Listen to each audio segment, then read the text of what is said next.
So there are a couple other things I wanted to get to with the Browns. And if you're Myles Garrett, right, and you walk in, by the way, I want to get everybody up to speed. I know every once in a while people are like, oh, why don't you talk about the baseball game last night? We're going to talk about that in a minute. We'll do that with about last night. Cavaliers last night, nice win for them as well. We'll get to all that stuff. John Greco is going to join us at 8 o'clock. Jamel White, both former Browns are going to join us. Browns running back Jamel White, who still lives here in Cleveland, which is loves living here too. You've also, Andy, got Foo Fighters tickets at 8. Oh. And at 9, we got Cavs tickets for Halloween night. You guys get all the good stuff. Are you dressing up for Halloween by any chance? Yeah. What do you know? I'm coming as a producer who cares. Dude,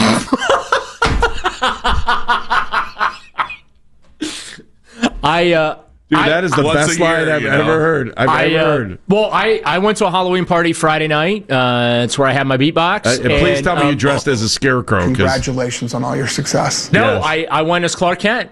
The modern Clark Kent. The James Gunn Clark Kent. I couldn't think of a more fitting costume for you, Daryl. Yeah.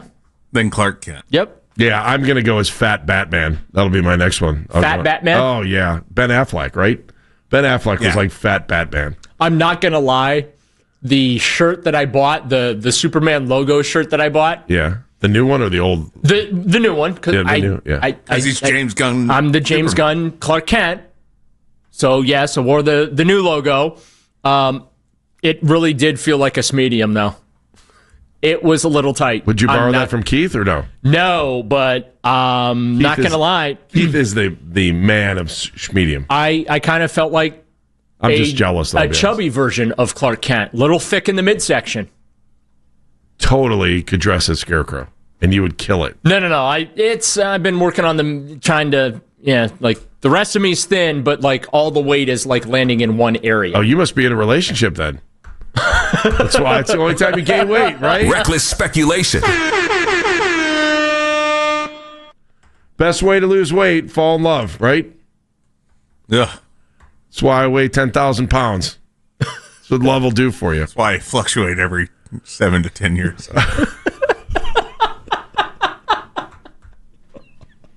Oh my God, you're on fire. Owen's on a heater this morning. Ken and Anthony leave, and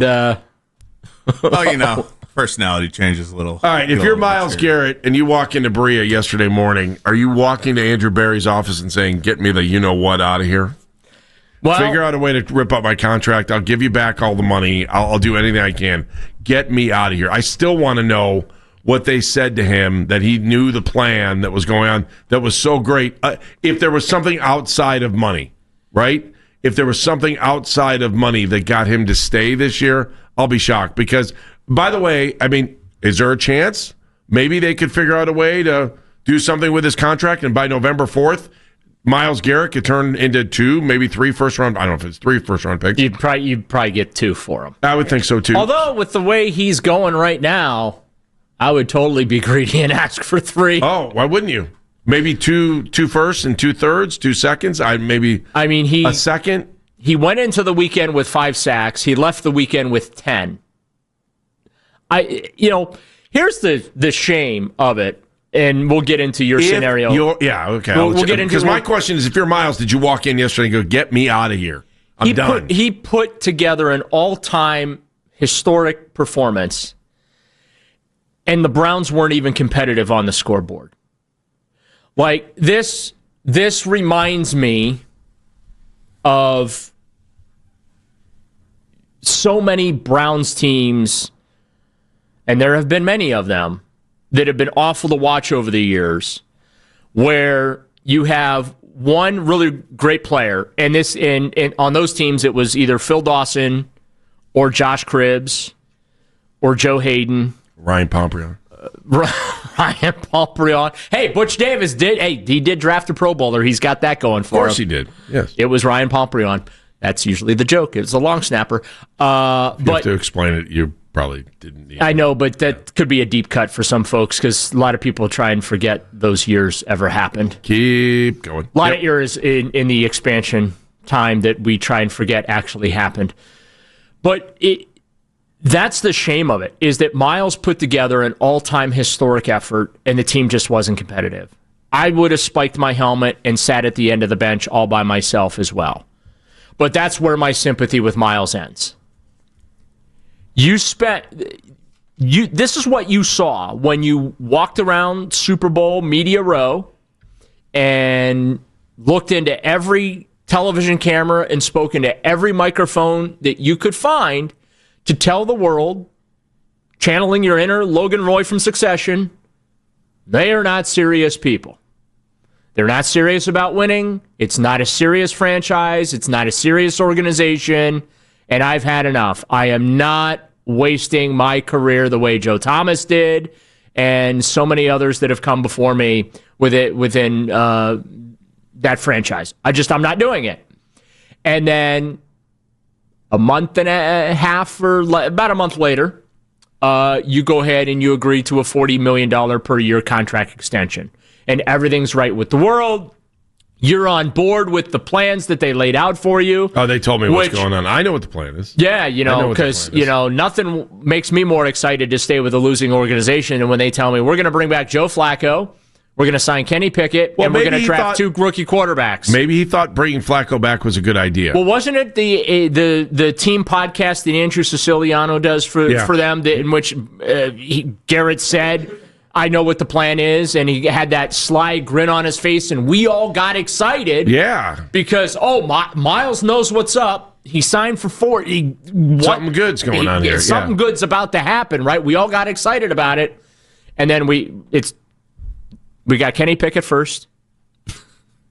Then we got Flacco, and then we got the draft. And I can't imagine that that's what got Myles excited to stay. It was the fact that... Any chance he's traded? Sorry, I'm not trying to cut you off. I'm just like... I don't see it. And here's why. His dead cap figure right now is $97 million. He has a Deshaun Watson contract right now. Right. From a salary cap perspective. Okay. In that it's an untradeable contract. I know this is a crazy question. Somebody brought this up to me yesterday. Could Myles walk in there and say, let's rip up the contract, start again, and trade me? Can we rip up the contract? If Myles said, I don't want this cash, I don't want that money, I just want out of here, because he would recoup the money on the other side. No, you don't. He would. He'd recoup the cash somewhere. You don't think so? I don't know. Maybe the cash doesn't mean that much to him then. Because here's part of my hypothesis of why he stayed. It wasn't the quarterback plan. It was the $40 million that the Browns were willing to pay him, and the fact that maybe the agent found out that there wasn't $40 million a year available for him elsewhere. Because this is what the Browns do, Andy. This is the Browns' philosophy. Their answer to every problem is to just set tens of millions, if not hundreds of millions of dollars on fire, right? Got a problem with the city of Cleveland with the dome to get them give them $100 million. That'll shut them up. We can't get Deshaun Watson to want to come to Cleveland. Well, we'll fully guarantee $230 million. Okay, problem solved. Myles Garrett wants the hell out of here. Spent all week bashing us at the Super Bowl. Oh, well, let's go ahead and give him $40 million a year. That'll shut him up and make him happy. Sounds like a good idea to me. You want to shut me up? Just give me some cash. But that's the Browns' philosophy. That is their answer to everything, is just to throw money at the problem. Think about this. The Browns are going to spend about $1 billion in payroll over 3 seasons, and they have nothing to really to show for it. Think about that. It was over $300 million last year. It's over $300 million this year. And it was close to $300 million the year before. Almost $1 billion in payroll over 3 years. They have nothing to show for it. They spend and look. I love owners that are willing to spend money and invest in their product. Okay, but sometimes it's not about how much you spend, it's how smartly you spend it. And I just feel like that their answer to just throw money at every single problem, it's not solving your problems. I think you said there wouldn't be $40 million out there for him from someone else. I don't believe that. I agree with you that I don't think that because he can be traded. The reason is because he's about to turn 30. He also signed that in March? Yes. Since then, the contract landscape has changed. And now you have Micah Parsons and TJ Watt who went out and done that as well. That's changed. That's where we're at now. Micah's younger, though. Okay, and I just watched Myles Garrett get 5 sacks in a game. I understand that, but football... He's got 10 sacks on this. Are you going to tell me there isn't a team that doesn't want to... Defensive Player of the Year top three again. He should win it this year again. Yeah, I mean, especially when you look at the way that the defensive backs are not doing what, Surtain's hurt, and those guys are now kind of taking themselves out of it. I'm just saying, I agree with you on he's not tradable in the current state because of the way the dead cap hits, but to say that there's not people out there that wouldn't give him the same amount, I think they'd give him more. I think he'd be touching 50 now. Micah got 46 or 47. But I'm saying in March when this was all going on, right? It wasn't there. But now in October, and the wheels are falling off. Right. But yeah, I don't know what the NFLPA. There's no way he didn't walk in there yesterday and go, "I want out of here." I find it hard to believe that he wouldn't want to. If he didn't actually do it, he had to have been. Do you think Deshaun Watson wants to be here? No, I don't. Well, why didn't he go in and say, "Tear up my contract so I can leave"? Because nobody's going to pay him. Yeah, but there's a difference between Deshaun Watson and Myles Garrett. That's a wanted commodity and an unwanted commodity. I just don't. Would you like this rusted out 1972 Pinto, or would you like a Ferrari? I think there are 31 other teams that would trade for Myles Garrett, and I think if you went, well, you've also got to take Deshaun, you'd have 0 teams. Correct. Be in that sweepstakes too. 100%. It's a deal killer, Andy. Talk about the ultimate question. I'm not even. You can have Myles Garrett, but you have to take Deshaun. I'm not even talking about money wise. Would you do that? Take the money out of it. I'm talking about the person or the football player. I think the biggest mistake the Browns made was extending Myles. I think that was a massive mistake on their end. And I understand why they did it, because you don't want to be the organization trades a future Hall of Famer. I get that. But from a team building perspective, could be in the same class as Baker. How competitive are you with Myles right now? Zing. How competitive is the team? They're 2-6. Right. And you have a future Hall of Famer that's doing record-breaking things, and you're non-competitive. That's why it was a bad decision for them to extend Myles. They should have traded him. They should have said, yeah, you want, okay, fine, we'll move you. No problem. We'll make it happen. But I just, to your scenario, Andy, I just can't imagine a world where the NFLPA or the league would sign off on that size of a contract being torn up just so a player can be traded to skirt salary cap rules. I don't see it happening. Because that's what you're doing. That's the only reason to tear up that contract or agree to tear up the contract or agree to give back all the whatever is so that you can skirt the salary cap ramifications. It's funny. You see that from that's the Browns' perspective, right? No, I'm talking from an NFL perspective. Because the NFL, believe it, NFLPA and NFL has to approve contracts. There's no way they would approve that because you're skirting the salary cap rules by doing something like that. It's a $97 million cap hit if you trade Myles Garrett. All right, so what does it mean to have a miserable Myles Garrett then in your locker room if he's miserable? He's a captain. He's a leader, right? They made him a leader. What does that mean? If you've got a disgruntled leader, there's no way he can't be disgruntled. We watched it. Did you see the pictures all over Instagram? Here's Myles sitting by himself. Here's the rest of the team. Yeah. And Mary Kay asked 100 times yesterday about slamming his helmet. Yeah, I didn't need to even look at the picture of him sitting on the bench by himself. I just watched the 5-second video that Fox put out of him spiking his helmet. Yeah. That's all. That's all I needed to see. I brought up this point about, what does the front office look like? And so here's my question for you, Daryl. That let's just say it feels like things aren't going right in the front office right now. Let's say that maybe Kevin and Andrew aren't on the same page. That happens all the time, right? So my next question is, bring in Paul DePodesta into the picture. Because Paul was the guy that wanted Kevin in the first place, right? Yeah. I mean, he wanted him. So now, if it's not harmonious between Andrew and Kevin, where does that leave Paul DePodesta? And then I ask you again about Paul and what Paul's been able to do for the franchise, and I'll give you the numbers. Since Paul got here in 2016, the Browns are 55, 98, and 1. They've lost 90. Well, they haven't won. Let me put it that way. They haven't won 99 games since he's been here. Does that make sense? No. The tie. So 55, 98, and 1. So all the opportunities they've had, his record, forget it. Just 55, 98, and 1. That's his. That's his record. I was wondering where you're going with the 99. Well, I'm just saying. If they don't win again, you're getting close to 100 games that they've gone into and didn't win. Well, they are on pace to lose twice as many games as they have won since he's been here. Well, here's the thing with Paul. Wait, you made that really simple. I could have just said it like that too. That's exactly what I was trying to say, but in a different way. Sometimes I because 100 is kind of like this magical number. That's right. Yeah. Don't worry, they're going to get to 100 losses very easily.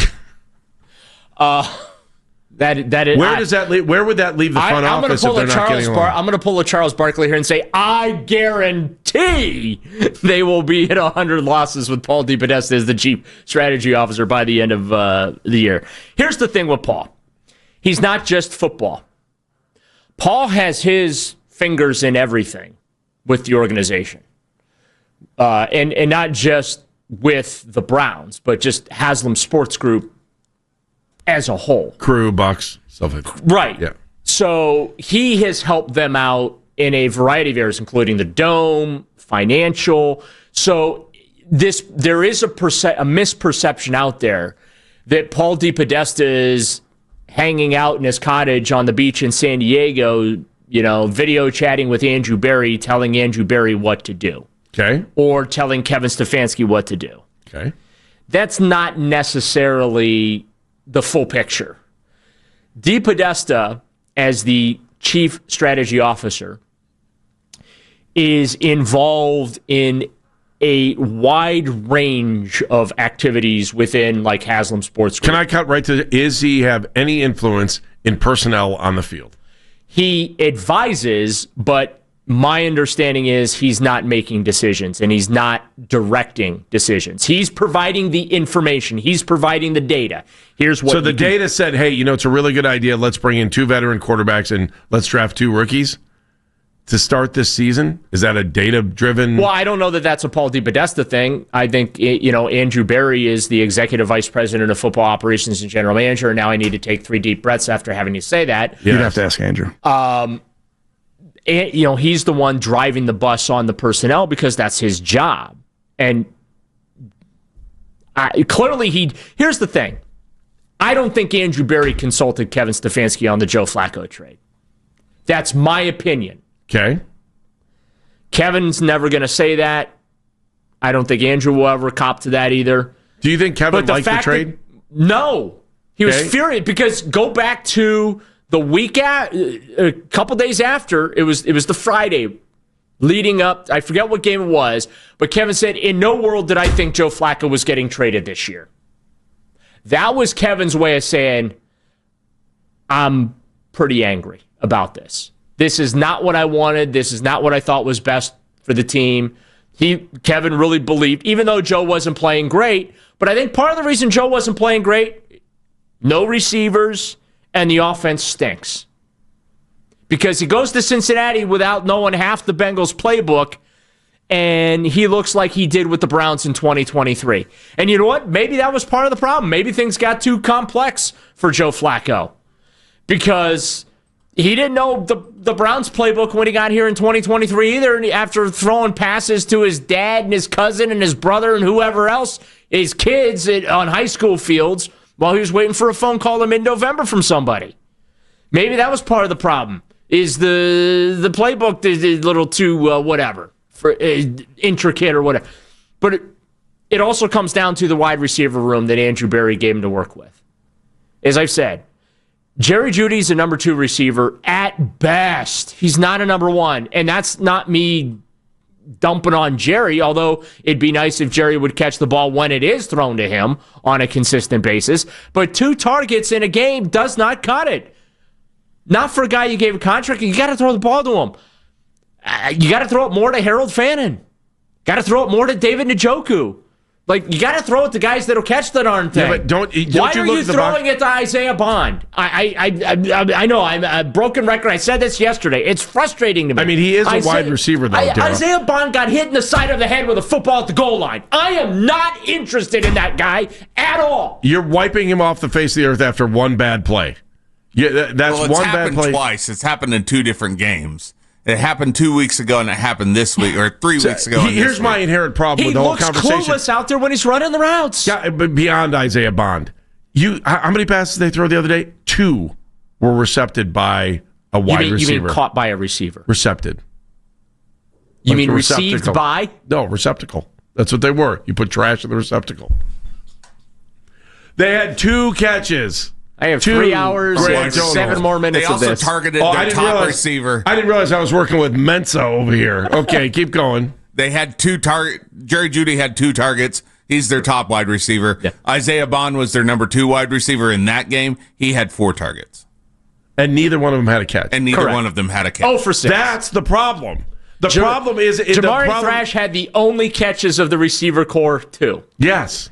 Jamari Thrash. In the receptacle. Jamari Thrash. Let me repeat again. I like Jamari Thrash had 2 catches. For the receptacle for you. That's right. It's for the receptacle. That's right. Should your tight ends be your leading receivers every week? Well, in this offense, probably. Should your running backs be the next? All that says to me is you're not moving the ball down the field. Yeah, because the only time your quarterback threw it more than 20 yards got picked. I mean, details, Andy.